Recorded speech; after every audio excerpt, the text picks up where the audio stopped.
Is really back, and there were a lot of games on tonight, but I decided to sit down and watch Nebraska and Minnesota. Maybe it's because I'm a bit of a sicko and I love the Big Ten West, but that's what I wanted to watch, so I decided to sit down, watch the full game, and man, there was a lot to digest, especially with how the game ended. And I honestly thought there was a lot of promise with this Nebraska team, with Matt Rule coming in year one. I think that Nebraska can turn themselves around. Matt Rule has proven it before, but gosh, the way this game ended, it just feels like it's the same old story with Nebraska. It's Groundhog's Day every year. Even this game, I'm like, man, I feel like they're actually going to pull through here and, actually do something and win this game. And of course, they just don't win the game, and it's just so disappointing. I really don't know how Minnesota ended up winning this game, but here we are. Before I get into everything, though, make sure you leave a like and subscribe if you're new here. I'm going to try to do more of these types of videos after games. I know I've consistently done these year over year, but I ended up stopped doing them. But this year I'm actually gonna stick to them and actually do them more often. So if you really enjoy these, let me know down below. But man, let's just jump right into this. So this Nebraska-Minnesota game, it was also on with Utah and Florida, but I decided to sit down and watch this because I really wanted to understand what Nebraska was going to look like this year under Matt Rule. And there's a lot of good vibes heading into this season. Also for Nebraska fans, I mean, that volleyball game, so many people were there. Like, vibes are at an all-time high in Nebraska, and it felt like heading into this game, it really was like the peak, Can Nebraska actually be back? Everybody wants to see Nebraska be good again, except for their rivals, really.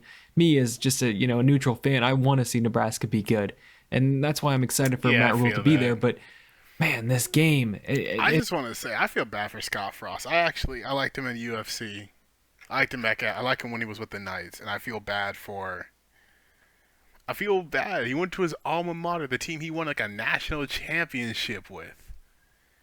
And it's just, you could see him on the sidelines. He was not happy. There was never a moment he watched and he had a smile on his face.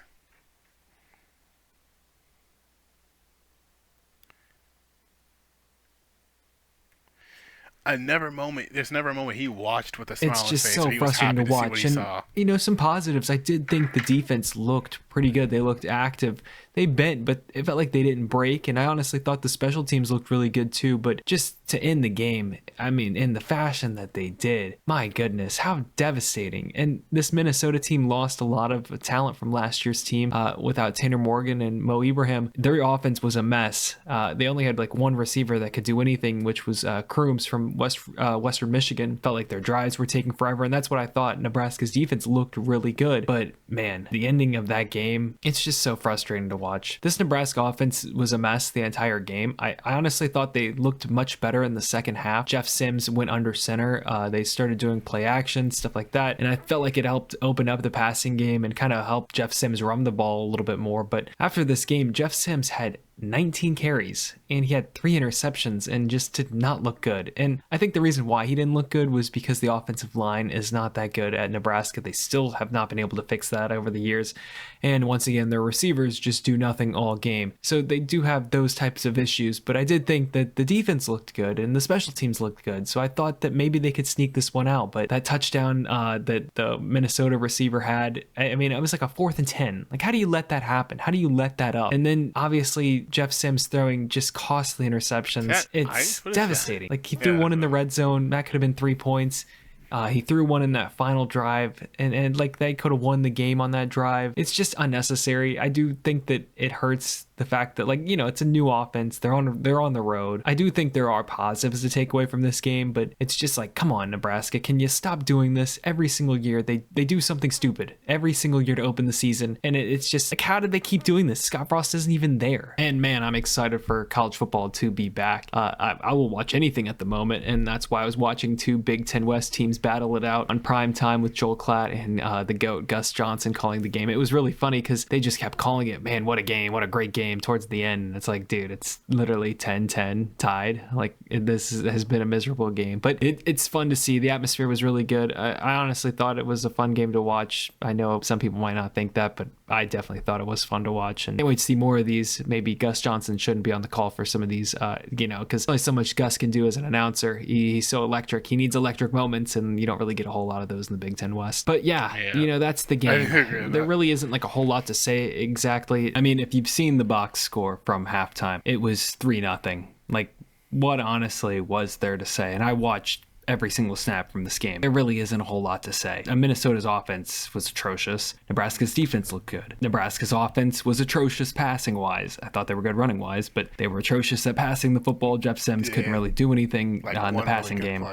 And Minnesota's defense was able to stop them and get turnovers. So, like, that's basically what the game was. I really don't know how this offense is going to be able to continue. I feel like Jeff Sims he's going to get hurt because he's just running the ball so much, and they're just not able to do anything on offense.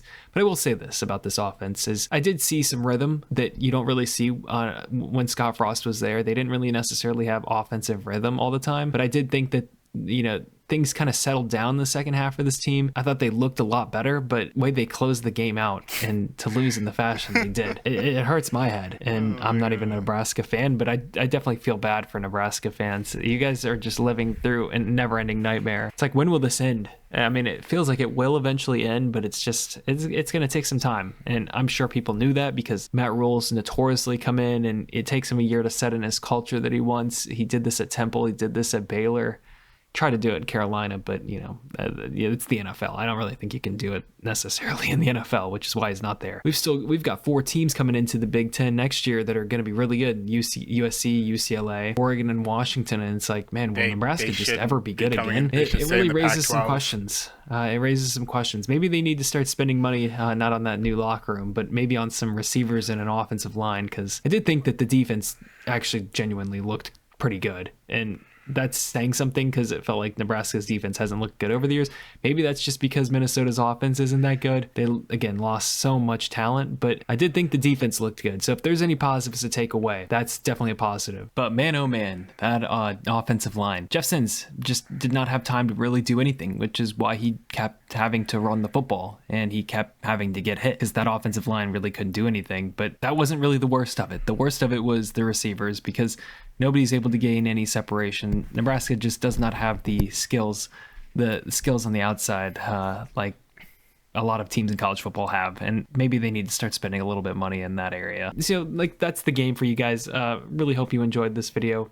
I'm going to do more styles like this, so just give me some time to get adjusted to how I want to make these going forward. But yeah, that's Nebraska right now. I hope they get some of this stuff fixed, but you never know with them because they've proven it over the years. I mean, 25 one-score losses and 6... Wait, really? Both most in FBS.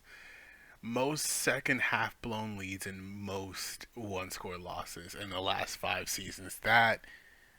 16 blown leads in the second half, which is the most in FBS the last 5 years. I mean, they've just added 2 more onto that. It's now 26, and it's now 17 in that category. So that's our Big Ten game to open the season. Nebraska, a heartbreaking loss at Minnesota. I'm going to have a lot more games to watch this weekend, obviously. Let me know what you guys are going to be watching this weekend or what you want me to cover exactly. I plan on watching definitely the Florida State LSU game. For sure going to talk about that when it happens. But thanks for watching, everybody. I really appreciate it. I've really appreciated all the support.